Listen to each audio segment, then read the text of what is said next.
अधिष्ठानं तथा कर्ता करणं च पृथग विधम विविधश्च पृथक चेष्टा दैवं चैवत्र पंचमम।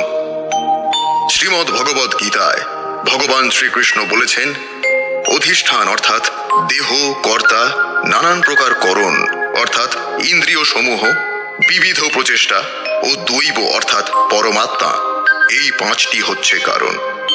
সহজ ভাষায় বলতে গেলে জীবনে আর্থিক সফলতা পেতে চাইলে পাঁচটি জিনিস অবশ্যই মেনে চলতে হবে। প্রথম, অধিষ্ঠানং তথা কর্তা অর্থাৎ অধিষ্ঠান বা ফাউন্ডেশন। সবচেয়ে প্রথমে আপনার উদ্দেশ্য স্পষ্ট হতে হবে যে আমি কি করব, কেন করব, কিভাবে করব। আর এই সমস্ত উদ্দেশ্য কার কাছে স্পষ্ট হবে? কর্তার কাছে অর্থাৎ নিজের কাছে, যে কাজটা করছে তার কাছে। এরপর হলো করণং চ পৃথক বিধম অর্থাৎ আমাদের যে সকল ইন্দ্রিয় রয়েছে তাদের সজাগ রাখতে হবে, কারণ ইন্দ্রিয়গুলি হলো কাজ করার যন্ত্র এবং ইন্দ্রিয়গুলির সহায়তায় আত্মা নানাভাবে কাজ করে। এরপর হলো বিবিধাশ্চ পৃথক চেষ্টা অর্থাৎ বিবিধ বা ভিন্ন ভিন্ন উপায়ে প্রচেষ্টা করতে হবে। এবং সর্বশেষ হলো দেবং কৃপা অর্থাৎ ঈশ্বরের কৃপাও সাথে নিয়ে চলতে হবে। প্রথম চারটি কাজ যিনি ভালোভাবে করতে পারেন, ঈশ্বর নিজেই তার উপরে কৃপা করেন। শ্রীমদ্ ভগবদ গীতা শুধু একটি ধর্মগ্রন্থ নয়, এটি আমাদের সংস্কৃতি ও সংস্কারগুলোর ক্ষেত্রে এক জীবনদায়ী হাওয়ার মতো, যা আমরা দেখতে পাই না ঠিকই, কিন্তু আমাদের চেতনায় তা বসবাস করে। আমাদের জীবনের প্রতিটি বাঁকে, প্রতিটি দুঃখে, প্রতিটি সফলতায় গীতা আমাদের ব্যালেন্স করতে শেখায়।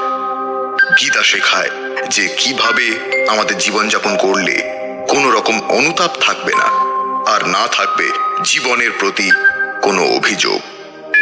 এ পৃথিবীতে মানুষ যে কাজই করুক আর সেই কাজে তিনি যে ধরনের সমস্যারই সম্মুখীন হন না কেন, সব কিছুর সমাধান করে গীতা।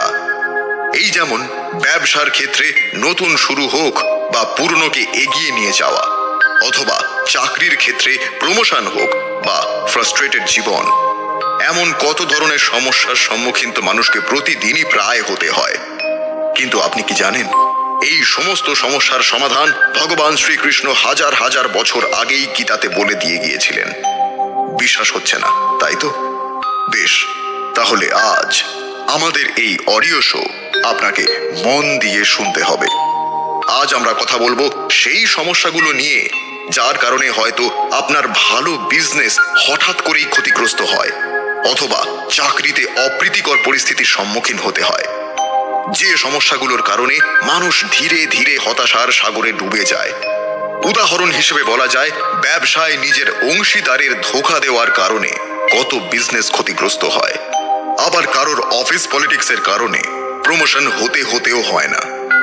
আমাদের চারপাশে এমন বহু উদাহরণ আছে যারা রিস্ক নেওয়ার ভয় কখনো বিজনেস শুরুই করেননি, অথচ বিজনেস সম্পর্কে তাদের বিশাল জ্ঞান ছিল। অথবা অফিস পলিটিক্সের কারণেই হোক বা কনফিডেন্সের অভাবে চাকরিতে উন্নতি করতে পারেনি, অথচ তার স্কিল বা সম্ভাবনা ছিল প্রচুর। আবার এমন অনেক কেস স্টাডিও রয়েছে যেখানে ওভার কনফিডেন্সের কারণে চাকরি চলে গেছে বা ব্যবসায় ভরাডুবি হয়েছে।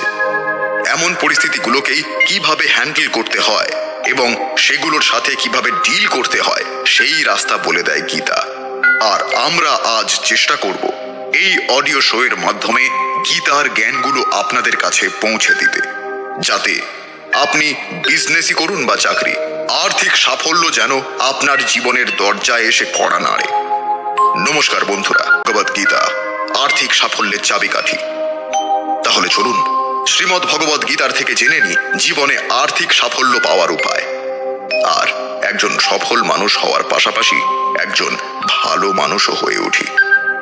টাকা কামাচ্ছেন কিন্তু হাতে রাখতে পারছেন না? কিভাবে জমাবেন টাকা? কিভাবে নিজের খরচ কম করবেন?